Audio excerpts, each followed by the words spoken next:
Vamos entrar aqui na palavra, no Salmo de número 13.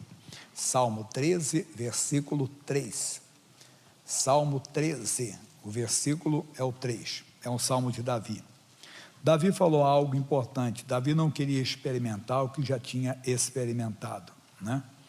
Ele diz assim: atenta em mim, ouve-me, ó Senhor, meu Deus, alumia os meus olhos para que eu não adormeça na morte.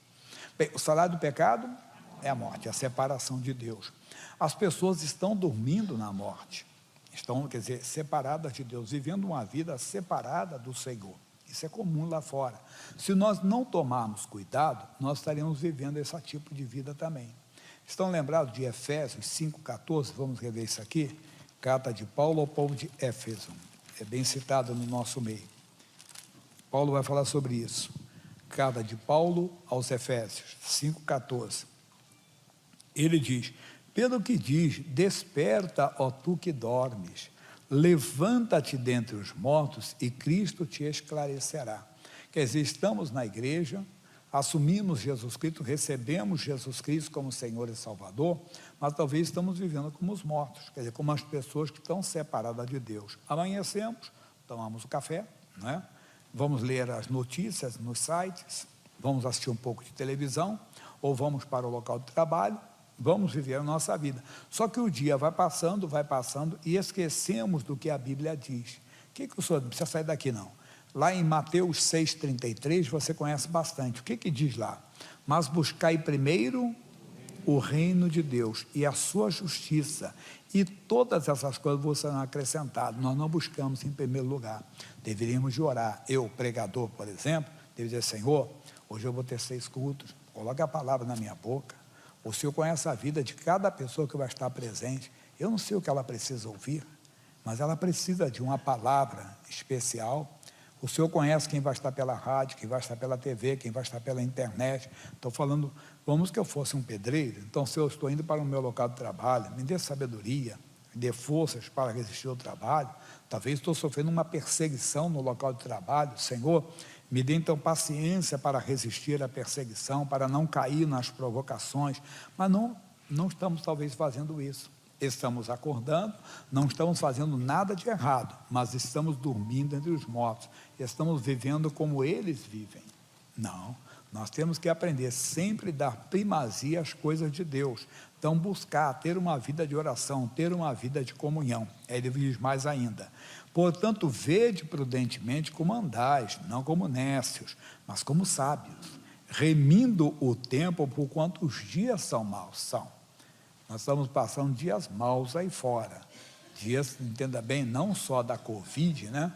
Que tem levado, eu como pregador ouço tantas coisas. Uma senhora falou que ela teve gastrite pós-Covid, fora as doenças do coração que as pessoas trazem. Hoje um homem pediu oração que a esposa dele está com problema de coagulação depois da Covid, né? Problema de circulação. E são dias maus que vão aparecer. Mas não é só isso, eu tenho explicado à igreja a corrupção moral que existe aí fora hoje, muito grande mesmo. Foi a juventude que está agora entrando no mundo, né? Está vendo coisas inacreditáveis, coisas em que não estou falando apenas de uma parte de todas. Você vê, o divórcio, esse instituto do divórcio não existia no Brasil, ele não é tão longe, só que ele foi, entre aspas, aprimorado. E hoje a pessoa casa e descasa quantas vezes ela desejar. Não era assim. Tudo bem, Deus não leva em conta o tempo da ignorância, tem explicado para ninguém se sentir ofendido. Às vezes a pessoa chega na igreja no 2º casamento, no 3º, no 4º, no 5º, no 6º, até no 7º, não tem problema. Sempre gosto de lembrar quando Jesus perguntou para a mulher: mulher, chama o teu marido.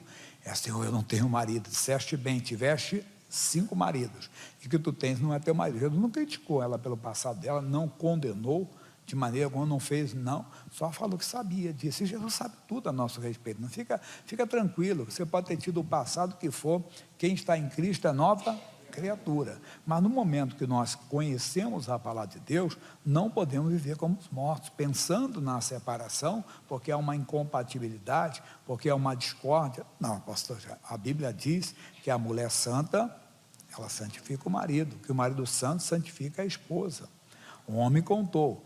Isso ele contou publicamente, na televisão ele falou, ele se converteu primeiro do que ela, né? Os dois eram de baladas, gostavam de uma bebida, né? Gostavam do cigarro e tudo, e ele se converteu, e ela se converteu depois, mas ele teve que continuar cumprindo os deveres do matrimônio, amando a sua esposa, entenda bem, e ela também, como se fosse ao contrário, ela tem que servir. Nós não temos que ouvir o conselho dos ímpios, porque as pessoas estão na morte. A Bíblia diz, bem-aventurado o varão, o homem, a mulher que não anda segundo o conselho dos ímpios. Às vezes vem um ímpio e separa. Nossa Senhora disse para nós, aqui publicamente também, ela disse, a família do meu marido mandou me separar, não sei como é que você aguenta esse homem, eu já tinha me separado. Não, não. A mulher santa santifica o marido santo santifica a mulher. Quando há violência é outro caso, mas tem que cumprir a palavra. Mas se você não prestar atenção, entenda bem, você vai cair, os dias são maus. Então vem essa ideia de separação, a prostituição que está tão galopante lá fora, nossos jovens, nossas crianças hoje, né, estão enfrentando um ensinamento, vamos dizer assim, moral tremendo, uma devassidão lá fora. Então nós temos que preparar o nosso povo. E ele diz, pelo que não sejais insensatos, mas entendei qual seja a vontade de Deus. Aqui está. E não vos embriagueis com vinho, em que há contenta, mas enchei-vos do Espírito. Aí nós vamos voltar naquela palavra de Isaías, capítulo 5, versículo 11. Não vos embriagueis com vinho. Não, eu não bebo, não, nunca bebi. Não, não é isso, nós já aprendemos aqui. Isaías capítulo 5, versículo 11. Há dos que se levantam pela manhã e seguem a bebedice, aquelas coisas que embriagam, isso para não se embriagar. Quer dizer, não é errado você assistir um futebol, por exemplo, não é errado você ler, assistir, acessar a internet. Já notou que alguns celulares, ele traz assim, tempo de uso, né? Quanto tempo você usou o celular durante o dia, a sua média de dia? E se Deus passasse para ele, qual é o nosso tempo no altar dele? Talvez ficaríamos até com vergonha, né? Talvez tem gente assim, tem dias que isso aí no altar de Deus. Mas por quê? Porque nós acordamos e seguimos a bebedice, que as coisas naturais, algumas até embriagam, algumas entorpecem a nossa mente, tiram a nossa razão. E ele diz mais ainda aqui, olha o que diz, e segue a beber, e se demora até a noite, até que o vinho se esquenta, quer dizer, chegam à noite e vão dormir, quer dizer, e ficaram entorpecidos pelas coisas que estão no mundo, mas esqueceram do Senhor. É perigoso, mas harpas e alaúdes, tamboris e vífanos e vinhos há nos seus banquetes, e não olham para a obra do Senhor. Estamos vivendo, quer dizer, temos a alegria que todos têm lá fora, mas não estamos olhando para as obras do Senhor, para aquilo que Deus está fazendo e pode fazer mais, e nem considera a obra das suas mãos. Portanto, o meu povo, não falou outro povo, o meu povo será levado cativo, por falta de entendimento. Não precisa sair daqui. Oséias 4:6, o que diz lá? O meu povo foi destruído porque lhe faltou o conhecimento. E o perigoso é aí embaixo, porque tu rejeitaste o conhecimento. Não rejeite o que você está ouvindo. Você precisa de buscar primeiro o reino de Deus. Amanheceu primeiro o reino de Deus, antes de qualquer coisa, nem que sejam 5 minutos, o que for, faça a sua oração, leia um versículo da Bíblia. O livro de Salmos é o livro de cânticos e orações do povo de Deus. Nós devemos ali tem modelos de oração, como eu acabei de ler para você, do Salmo 13, versículo 3, Senhor, alumia os meus olhos, para eu não adormecer na morte, para eu não viver a vida que eles vivem lá fora, porque nós conhecemos o mundo espiritual, nós precisamos estar fortalecidos no Senhor, sempre ungidos por Ele, sempre fortalecidos nele. Ele falou mais ainda, portanto meu povo será levado cativo, falta de entendimento, e os seus nobres terão fome, até quem andava por cima está andando por baixo, e a sua multidão se secará de sede. Por isso a sepultura aumentou o seu apetite, e abriu a boca desmesuradamente, que é de maneira desproporcional, e a glória deles, e a sua multidão, e a sua pompa, e os que com eles fogavam, a ela desceram, acabou, tudo vai acabar, meu irmão. Vai acabar tudo, e na sepultura não se leva nada, nada mesmo. Então nós precisamos de nos preparar para o depois também da sepultura, porque depois da morte vem o juízo, tem que estar preparados para isso, todos nós. Ontem eu fiz o sepultamento de um homem, tinha 71 anos, é novo ainda, né? Eu falo, quando você chega a uma certa idade, 71 anos, mas é novo realmente.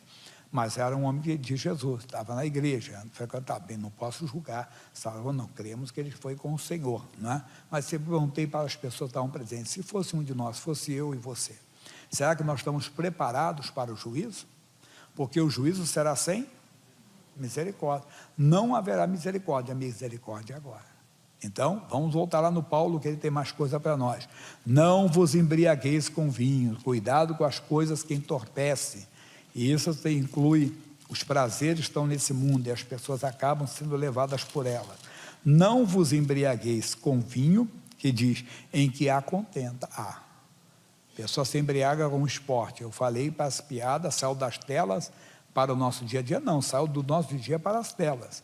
A moça chega, papai, estou gostando de um fulano, bom rapaz, olha, está terminando a faculdade, hoje é formado, olha, tem um trabalho bom, tem um bom rua, tem uma família, que tem até posses e tudo, e o pai pergunta, mas qual é o time dele? Não, se é desse time aqui não vai entrar não. Quer dizer, está embriagado com vinho, a contenta. Claro, não estou nada contra, não sou, pensa que eu sou de outro mundo, não, entende? Uma pessoa está, a outra é política. Mas ele é o quê? Da esquerda ou da direita?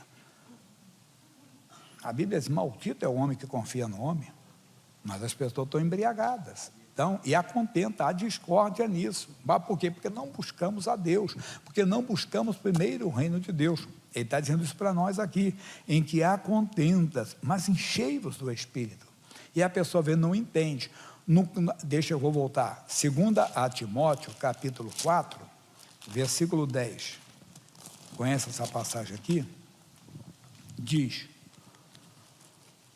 porque Demas me desamparou, amando o presente século. Hoje, o presente nosso aqui, tem as lutas pelas mudanças sociais, desde que as mudanças sociais não firam a palavra de Deus.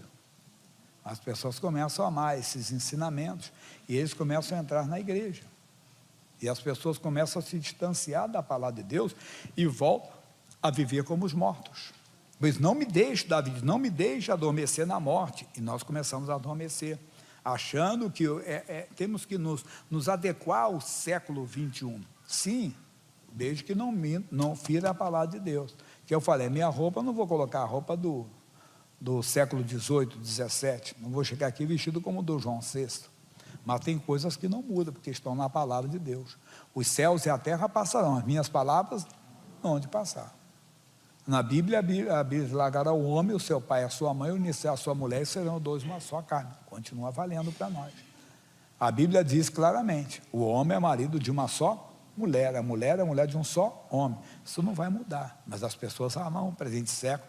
Como eu falei, no presente século nós temos a lei do divórcio no país aprimorada. Não era assim no passado, no tempo dos nossos pais, dos meus pais, né? No meu tempo, ainda de jovem, ainda não era assim, mas mudou, mas a palavra de Deus continua a mesma. Ela diz, o que uniu Deus, jamais separa o homem. As pessoas começam a amar o presente século, e começam, então, a se desfazer de um matrimônio, ter outro, porque, afinal de contas, é o presente século. Nós estamos em pleno século 21, e outras coisas que poderíamos falar.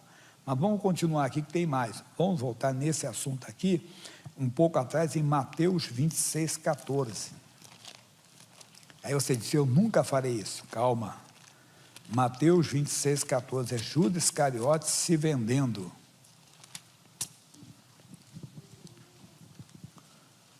Diz, então um dos 12, chamado Judas Iscariotes, foi ter com os príncipes dos sacerdotes, e disse, que me quereis dar, e eu vos-lo entregarei. E eles lhe pesaram 30 moedas de prata. Para 30 moedas hoje, parece que é mixaria, né? É um dinheirinho à toa, não. Lembra o que se comprou com aquele dinheiro? Um grande campo que deu para construir um cemitério. Por aí você vê que era muita terra, então era um dinheiro. Mas onde que eu quero chegar? O Judas, se você pegar toda a história dele, ele sempre fazia, era desonesto. Quando quebraram o vidro de perfume para jogar em Jesus, ele disse, que desperdício, poderia se vender isso aqui e dar para os pobres. Não, porque ele gostava de pegar o dinheiro dali. Ele era desonesto. Ele amou o presente século. O presente século tem, a pessoa acha comum a corrupção, entende? A pessoa ganhar um dinheirinho para facilitar. A Bíblia usa o título suborno como presente. Aí não dá para entender quando fala presente. Por exemplo, os filhos de Eli, já ouviram falar dele? Os filhos de Eli, eles aceitavam presente. Mas o que era o presente? Era suborno. Quem tinha razão não ganhava. Quem ganhava, quem dava o presente. Quem dava o suborno. Aí eu brinquei que é difícil explicar isso no Brasil, né? Não é verdade? Porque, puxa, é difícil. Nós não somos um país dessa cultura, mas nós sabemos bem. Mas o cristão acaba achando normal. É o presente século, todo mundo faz. É o seu jeitinho. Não, o cristão não deve fazer. Tem que, às vezes, pagar o preço, meu irmão. Uma senhora deu um testemunho domingo, não sei quem ouviu. Ela era esquizofrênica. Esquizofrenia crônica mesmo. E ela foi interditada, ficou internada como louca mesmo, mas a família colocava ela diante do show da fé assistindo. E ela então foi interditada, que ela não podia cuidar do filho dela, né? Não podia de maneira alguma. Ela foi aposentada, aposentadoria compulsória, foi aposentada, mas ela diante da televisão foi recuperando a memória, foi recuperando e ficou boa. O que ela fez? Conseguiu anular a interdição e conseguiu anular a aposentadoria. Mas tem gente que diz, não, eu queria tanto me aposentar, mas por quê? Não é que eu tenho um problema na coluna, mas você foi, eu fui curado, mas agora eu não vou pegar. Olha o testemunho. Ela deu um bom testemunho, né? Se eu estou curada, por que eu vou receber do INSS? Ela foi e conseguiu. Foi revogada a aposentadoria dela, é decreto mesmo, e ela reassumiu o posto dela de trabalho. Coisa bonita, bom testemunho. Cuidado para não armarmos o presente século. E como Judas, nos vendemos também. Quando se mexe, alguém disse, pastor, quando mexe nisso aqui, o cara tem que ser convertido. E é verdade. Se não for convertido, ele acaba se vendendo. Se vende nas facilidades. Então, nós temos que pedir a Deus, fazer essa oração. Mas vamos voltar em Efésios, antes de voltar para os Salmos e terminarmos. Não é longa a mensagem, não. E ele diz, então, não vos embriagueis com vinho, essas coisas embriagam, tiram a sua razão, não deixam você olhar para a palavra de Deus, você fica entorpecido. Davi era um homem de Deus, já tinha caído, ele não queria cair de novo. Ele viu uma mulher muito bonita, chamada Batseba, perguntou, quem é esta mulher? Esta aí é a filha de Eliã, mulher de Urias. Que Deus abençoe esse casal. Mas não. Ele foi simplesmente, caiu, viveu como os mortos. Era rei, o rei podia ter a mulher que ele desejasse. Olha o que ele fez. Pagou um alto preço. Pagou e depois ainda cometeu um erro.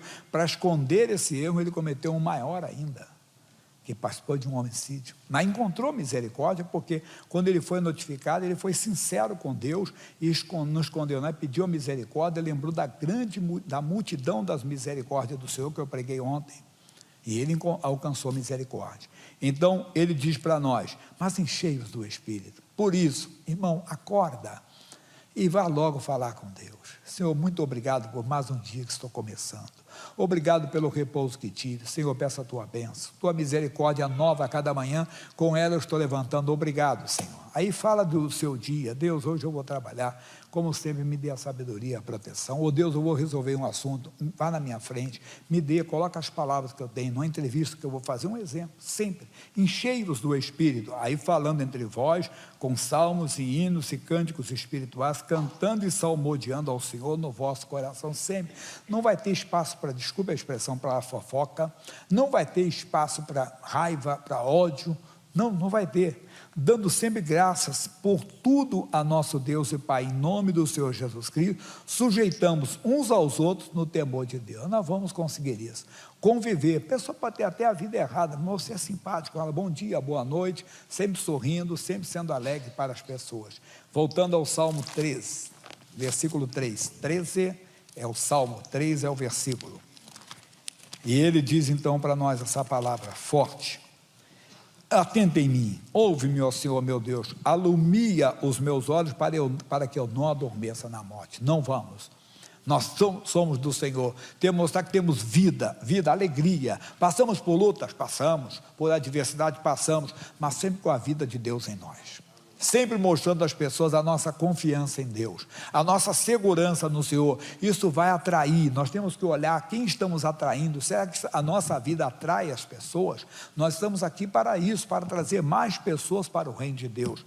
E ele diz, olha o versículo seguinte: para que o meu inimigo não diga prevaleci contra ele, e os meus adversários se não aleguem vindo eu a vacilar. O diabo quer isso. Ele está espiando você. Ele vai colocar, é que eu digo sempre, ele vê onde você está fraco. Um é moralmente, não pode ser uma pessoa bonita. Quem é, hein? Quem é, mano? Por que você quer saber? Quem é? O que vai mudar na sua vida se você souber quem é aquela pessoa? Isso é concupiscência da carne. Você tem que, não, Deus, eu vou parar com isso aí. Eu vou tomar uma posição séria, vou ser um homem de Deus, ser uma mulher de Deus mesmo. Verdade. Sempre. Ou então soube que a pessoa que ele fez mal está triunfando. Oh, Deus, abençoe que ele tenha se arrependido do que fez. Não ficar, não pode. Como é que ele pode crescer? Porque se ele fez isso comigo, não guarda nada de mal no seu coração. Vá em frente, vá firme. Mas eu confio na tua benignidade, na tua salvação. Meu coração se alegrará. Se alegre com isso. É na salvação que Deus dá. É na salvação do Senhor. Cantarei ao Senhor porquanto me tem feito muito bem. Que essa mensagem possa ficar no seu coração. Desperta, acorda, entenda bem, não adormeça, para você não adormecer, você tem todos os dias. Acordou, buscar aí primeiro o reino de Deus. Senhor, muito obrigado. Vai dormir com a bênção, né? Vai. Tem a esposa, tem o marido. Deus, muito obrigado pelo marido que o Senhor me deu, pela esposa que o Senhor me deu. Se alegre na presença do Senhor, vivam na presença de Deus. Tem os filhos, não esqueça, alguém já disse, não basta ser pai, não basta ser mãe, tem que participar, participe. Se alegre com seu filho, se alegre na presença de Deus sempre. Tem amigos, se alegre com os amigos, não é errado não. Onde você estiver, vá lá, mas sempre lembrando, você não está dormindo na morte, você é cheio do Espírito Santo. Você sempre se alegra na presença de Deus. Com quem você conversar, você sempre tem uma palavra de Deus. O mensageiro de Deus fala, porque ele é cheio do Espírito. E ele sempre fala com salmos, ele sempre fala com cânticos, ele sempre fala com a palavra de Deus.